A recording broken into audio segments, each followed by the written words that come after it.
बिस्मिल्लाहिर्रहमानिर्रहीम।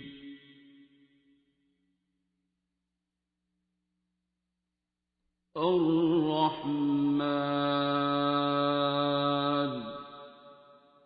मेरी जुबान इजाजत नहीं दे रही होती, दिल कांपने लग जाता है, क्योंकि आप उस फेज से जब गुजरे होते हो तो आप अपनी हालत में नहीं होते हो। आपको होता है कि शायद दुनिया ख़त्म हो गई है या कोई मदद करने वाला नहीं है। तो वो एक्सपीरियंस शेयर करूँगी आज। आज से तकरीबन 12 साल पहले मेरे फादर की डेथ हो गई थी और काफ़ी छोटी थी मैं। उसके बाद से मुझे ऐसा लगता है उसी के बाद से सारे चेंजेस, और वो भी सारे नेगेटिव चेंजेस मेरी लाइफ में हुए हैं। उनमें से कुछ ऐसा था कि मैं गलत रास्ते पे चली गई, कोई रोकने वाला नहीं था, क्योंकि फादर का जितना इम्पैक्ट होता है उतना मदर का नहीं होता। और अम्मा बेचारी भी अपने गम में, और ना पूछना ना करना कुछ। लेकिन उस वक्त मुझे ये लगा कि सारी चीज़ें मेरी रिलेटेड ही अब्बू से थी। ठीक है, अब वो चले गए हैं तो सब खत्म।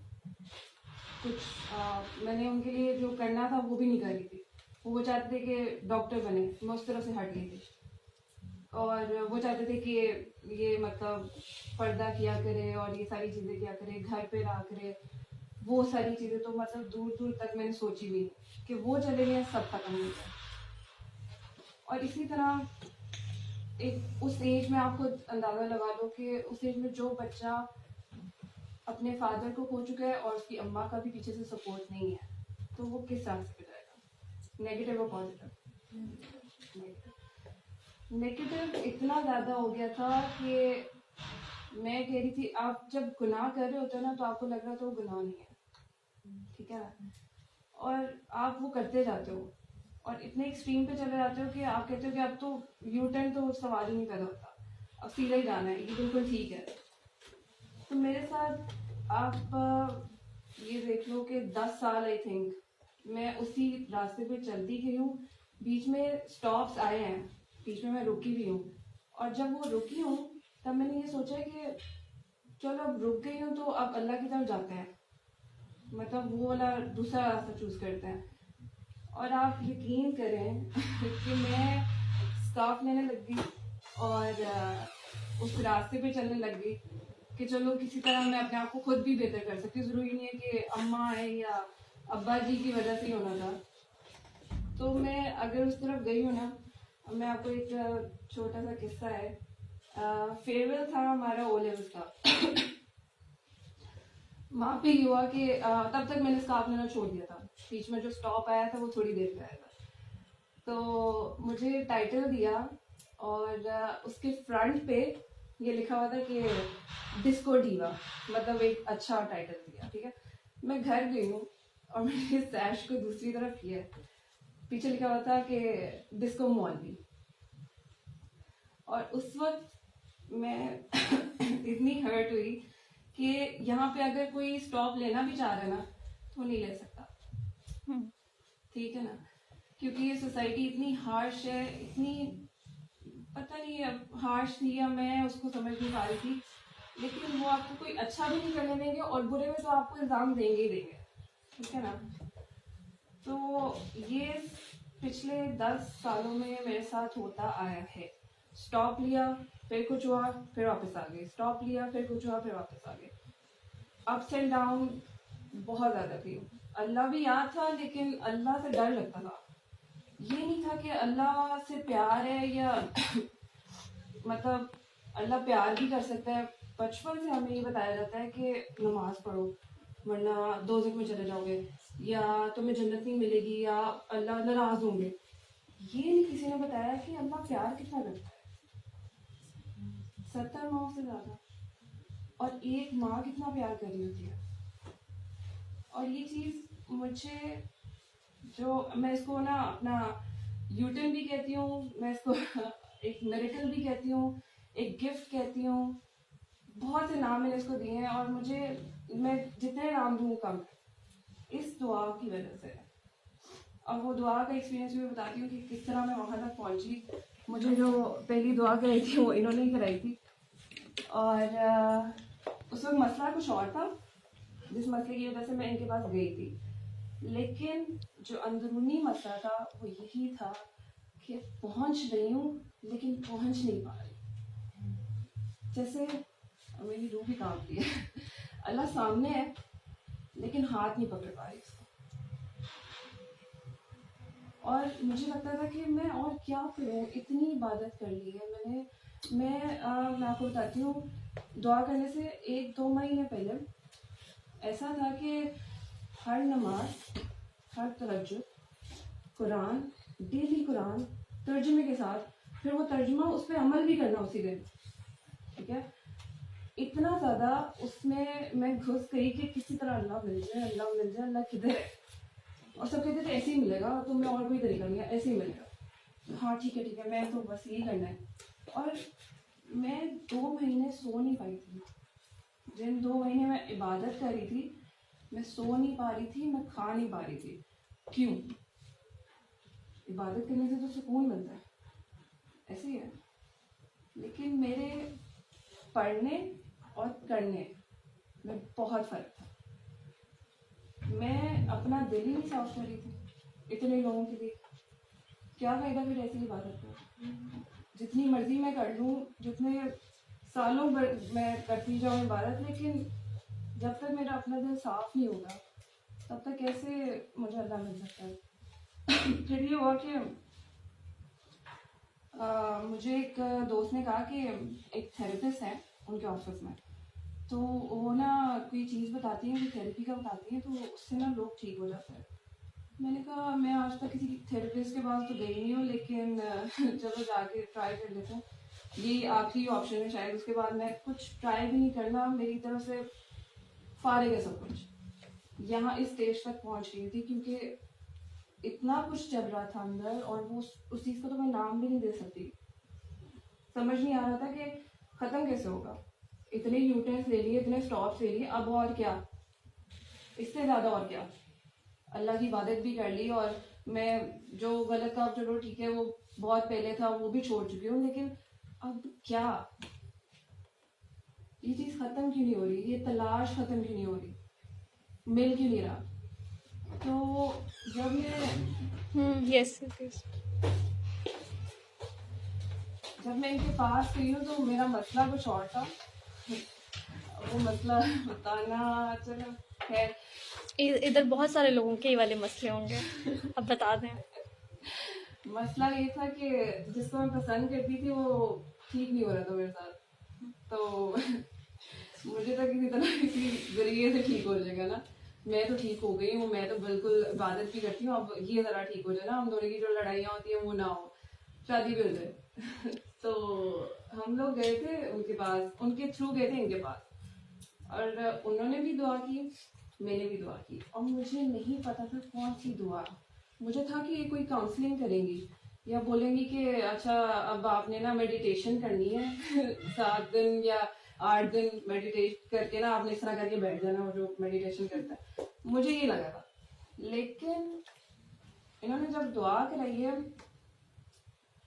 पता नहीं शायद वो पहला सेकंड ही था जब मुझे खुद में फील हुआ है कि यार जो तुम घूम रही हो ना, वो किसी एक के गिर्द घूम रही हो, और बिल्कुल ठीक घूम रही हो, तुम कहीं गुमी भी नहीं हो। जो तलाश है वो इसी तरह ही है, आके हमने उधर ही घूमना होता है, उसी नुक्ते के गिर्द घूमना होता है, तो वो गलत नहीं है। जब मैंने दुआ की थी तो मैंने उनको बताया था, इन्होंने पूछा था कि क्या नजर आया, मैंने कहा मुझे तो ऐसा फील हुआ है कि ऐसी कोई खिड़की है और वहाँ से रोशनी आ रही है, और वाइट कलर का कोई ड्रेस है, किसी ने पहना हुआ, या मैं थी, और वो घूम रहा है, बस जो मैं सारी जिंदगी करती रही हूँ, घूम रही थी, और उसी एक के गिर्द घूम रही थी। ये कोई बताने वाला नहीं था कि तुम ठीक घूम रही हो और ठीक जगह पहुंची हो।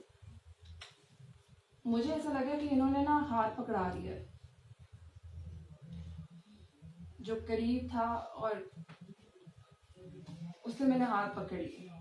अब आगे चलना कैसे है, आगे करना क्या है, वो मेरे ऊपर है कि मैं उस पर कितना कायम रहती हूँ। अभी तो मुझे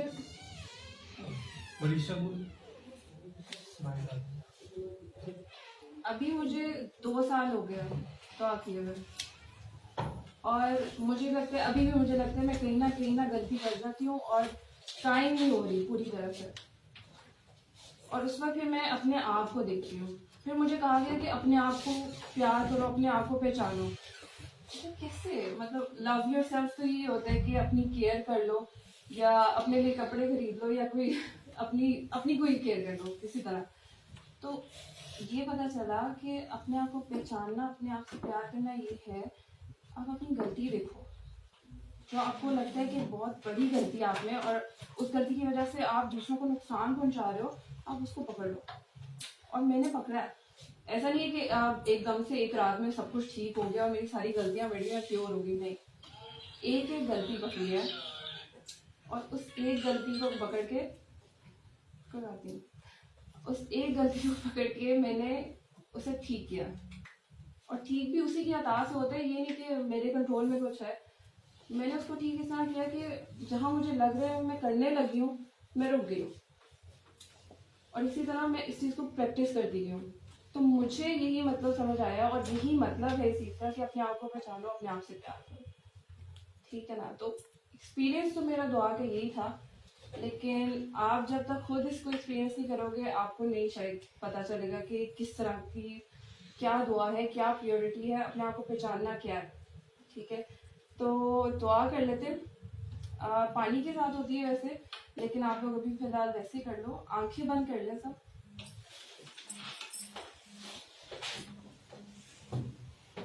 हाथ बेशक नीचे ही रखें, सिर्फ आंखें बंद करके दुआ होती है।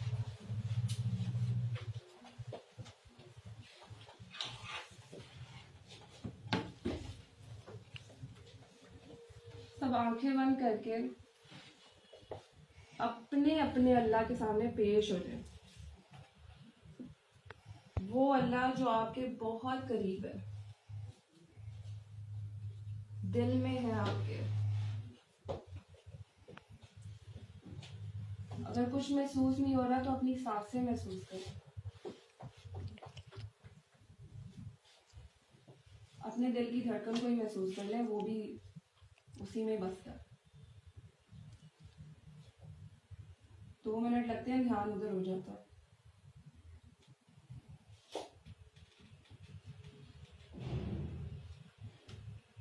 अब हर उस इंसान का सोचें जिसने आज तक आपको किसी भी किस्म का नुकसान पहुंचाया हो या आपका दिल दुखाया हो। वो कोई भी हो सकता है, आपके अपने रिश्तेदार, घर वाले, दोस्त, जो मर्जी। आंखें बंद ही रखें।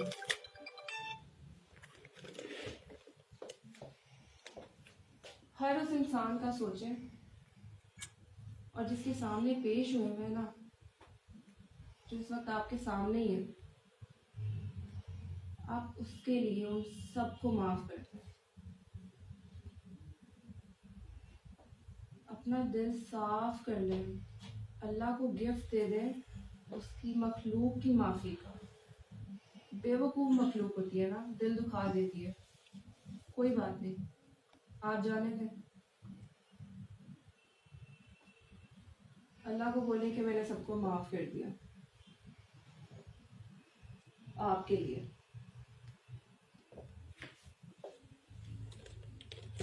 अब इसी तरह अपना कोई गुनाह सोचे, छोटे से छोटा, बड़े से बड़ा, जिस पे आज तक उसने पर्दे रखे हुए हैं, जिसका सोच के खुद भी हमें होता है कि कैसे कर सकते हैं हम ये। उन गुनाहों समेत उसके सामने जाएं और शर्मिंदा हो जाए।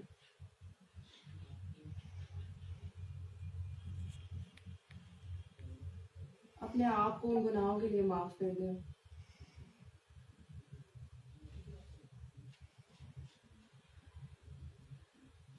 अब बहुत प्यार से डूब के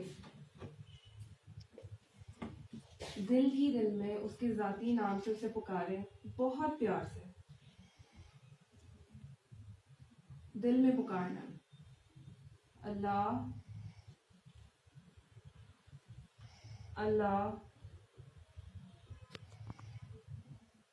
अल्लाह।